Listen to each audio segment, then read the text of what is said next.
Pai, do Filho e do Espírito Santo. Amém. Proclamação do Evangelho de Jesus Cristo segundo Lucas. Naquele tempo, um mestre da lei se levantou e, querendo pôr Jesus em dificuldade, perguntou: Mestre, que devo fazer para receber em herança a vida eterna? Jesus lhe disse: Que está escrito na lei? Como leis? Mas ele então respondeu: Amarás o Senhor teu Deus de todo o teu coração e com toda a tua alma, com toda a tua força e com toda a tua inteligência, e a teu próximo como a ti mesmo. Jesus lhe disse: Tu respondestes corretamente, faze isso e viverás. Ele, porém, querendo justificar-se, disse a Jesus: E quem é o meu próximo? Jesus respondeu: Certo homem descia de Jerusalém para Jericó e caiu nas mãos de assaltantes.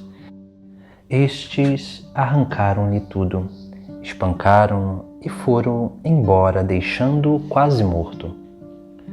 Por acaso, um sacerdote estava descendo por aquele caminho. Quando viu o homem, seguiu adiante pelo outro lado. O mesmo aconteceu com o levita. Chegou ao lugar, viu o homem e seguiu adiante pelo outro lado. Mas um samaritano que estava viajando chegou perto dele, viu e sentiu compaixão. Aproximou-se dele e fez curativos, derramando óleo e vinho nas feridas. Depois colocou o homem em seu próprio animal e levou-o a uma pensão, onde cuidou dele. No dia seguinte, pegou 2 moedas de prata e entregou-as ao dono da pensão, recomendando: Toma conta dele. Quando eu voltar, vou pagar o que tiveres gasto a mais.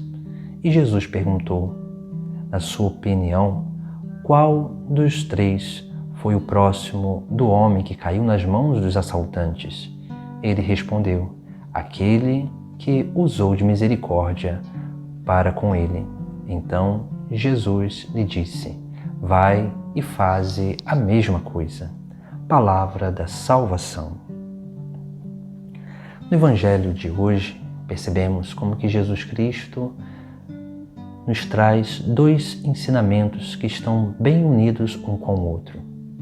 O segundo ensinamento, que é onde ele vai contar a parábola, essa parábola que nós conhecemos do bom samaritano, ele vai falar sobre a compaixão. A compaixão que esse homem sente, porque a compaixão ela é uma manifestação do amor ao próximo, do amor a Deus e o amor ao próximo. Por isso que quando Jesus Cristo ele conta essa parábola do bom samaritano, ele aqui coloca algo essencial para a nossa vida, que nós precisamos ir formando no nosso interior essa capacidade de compaixão para com o outro, porque somente a capacidade de compaixão para com o outro nos torna capazes de viver a vida do outro, tocar a vida do outro, entender a vida do outro. Porque quando nós não adquirimos a capacidade de compaixão, a nossa vida vira uma vida só de julgar e condenar o nosso próximo, e nunca de querer ajudar, querer saber, querer se envolver com o próximo. Por isso que Jesus Cristo, ele antes de falar sobre a compaixão, Jesus ele nos dá um ensinamento que vem através dessa pergunta desse mestre da lei, que vai questionar a Jesus o que ele deveria fazer para receber em herança a vida eterna. Entenda que a vida eterna ela é construída nessa terra e Jesus nos dá o caminho para construir a vida eterna. E ele vai dizer: Amarás o Senhor teu Deus de todo o teu coração, com toda a tua alma, com toda a tua força e com toda a tua inteligência, e o teu próximo como a ti mesmo. Essa é a regra, essa é a fórmula que Jesus Cristo nos dá para alcançarmos a vida eterna. Mas essa fórmula que Jesus Cristo nos dá é a fórmula de alcançarmos uma capacidade de compaixão, porque a alcançar a vida eterna depende da nossa capacidade de amor a Deus e de amor ao próximo, uma vez que o amor a Deus e o amor ao próximo estão muito unidos, e a medida do nosso amor a Deus sempre será o nosso amor ao próximo, porque esse amor a Deus, quando ele é bem correspondido e bem vivido, ele sempre transborda para a vida daqueles que estão ao nosso redor. Esse amor a Deus, ele sempre transborda em nós num desejo de salvação do outro. E aí nasce esse sentimento de compaixão para com a debilidade do nosso próximo. Mas Jesus Cristo, quando questiona aquele mestre da lei, e ele vai dizer sobre aquilo que já está escrito lá no Antigo Testamento, ele vai dizer: amarás o Senhor teu Deus de todo o teu coração. O que significa isso? Amar a Deus do nosso coração significa inclinar o nosso coração todo a Deus. E nós só conseguimos inclinar o nosso coração todo a Deus quando nós temos como único tesouro da nossa vida Deus e o reino dos céus. Por isso que nós precisamos ir inclinando o nosso coração, os nossos sentimentos, os nossos desejos, os nossos anseios para Deus e o reino dos céus. Esse é o primeiro degrau que nós precisamos subir. Depois, nós vemos como que também aquele mestre da lei vai elencar não só de todo o coração, mas com toda a alma. Isso significa também conhecer a Deus.